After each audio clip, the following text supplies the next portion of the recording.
Muito bem, Silvio. O Silvio estava falando aqui, eu me recordei, ele trazendo de uma maneira bastante calma e didática aqui as informações.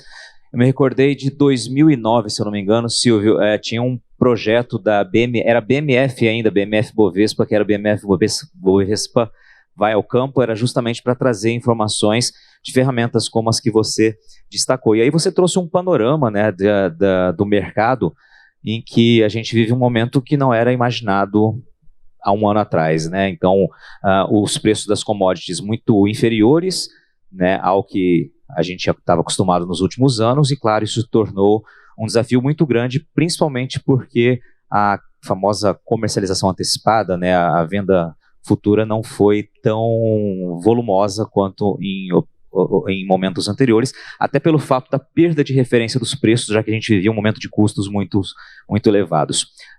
Eu queria te perguntar de maneira prática, né, de que maneira você tem visto a adesão dos produtores aqui de Mato Grosso, Mato Grosso do Sul? Você terminou falando ali, esses são as cadeias produtivas, né, os produtores que poderiam, daí você se corrigiu, falou, que deveriam estar, né, utilizando essas ferramentas. Eu entendi que ainda não é algo que todos buscam. Eu queria que você trouxesse a sua visão prática disso, né? Qual é o maior desafio para que os produtores, de fato, abracem essa possibilidade de utilização de ferramentas, quando, claro, estratégicas para cada um?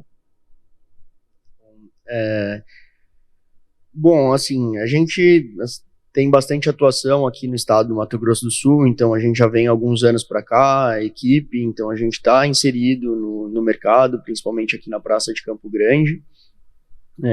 A gente vê que existe muita crença que limita o produtor de conhecer o mercado, de atrelar essa operação com o mercado físico, né? Então, muitas vezes são feitas operações apartadas do que é o mercado físico. Então, a gente aconselha sempre a casar isso, né?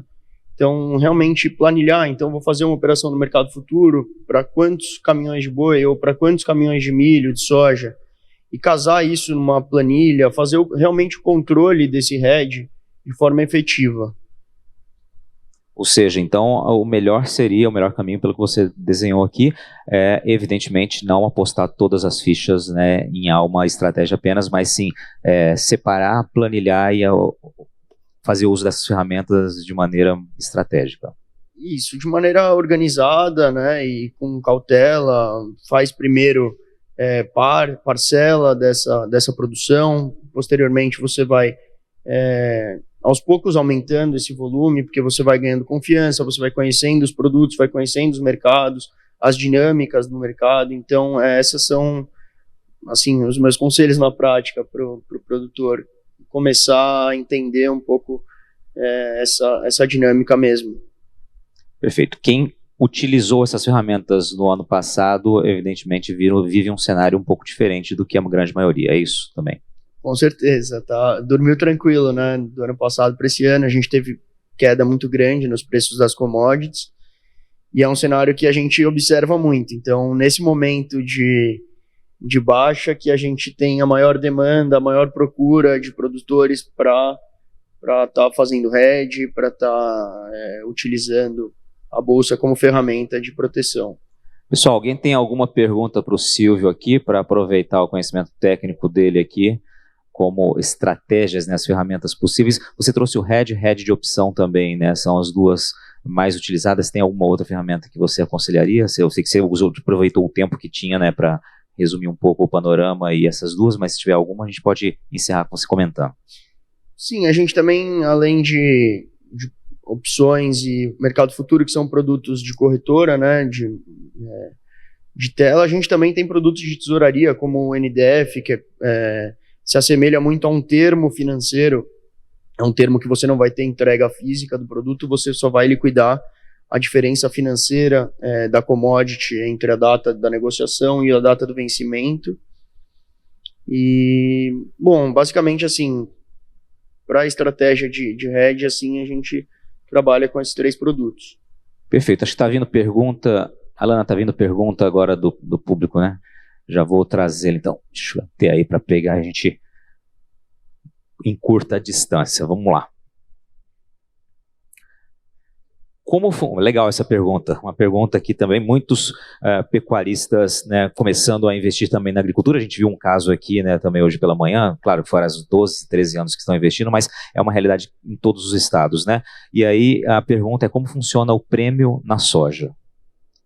Esse não realmente não é possível de você travar o prêmio na bolsa, né? Porque a gente não tem um produto que consiga precificar esse prêmio. O que você consegue é travar a commodity da soja e mediante a variação do prêmio, que vai ser alguma porcentagem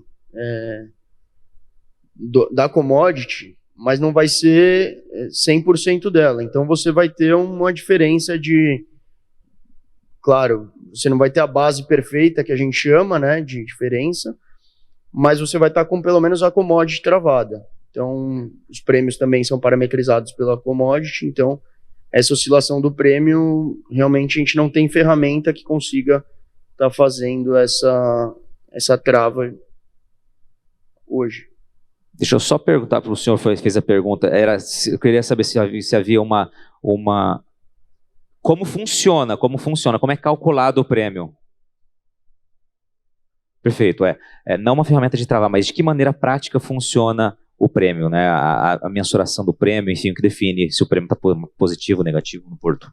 Isso está muito da oferta e demanda mundial do produto, né? Então, isso são parâmetros que são imputados pelas tradings de acordo com a capacidade logística, com a capacidade de armazenamento, com a disponibilidade, com a urgência que eles estão precisando do produto. Então, esses são análises de regiões. Então, eles fazem análises minuciosas das regiões, quanto tem de estoque, e aí, com base sempre no preço da soja de Chicago, eles imputam os prêmios por região, segundo análises das próprias empresas, né? Então, num cenário de exportações, evidentemente, demanda internacional um pouco mais cadenciado, um pouco mais limitado, e no momento que coincidir com colheita, onde a gente tem uma oferta mais abundante, evidentemente, a tendência de que o preço caia, o preço fique menor, fique negativo. Positivo, exatamente. Satisfeito? Pessoal, mais alguma pergunta? Se não, tem mais uma? Vamos lá. Vou aproveitar, então, aqui. Deixa eu já pegar 2 perguntas aqui. Pronto. Vamos lá.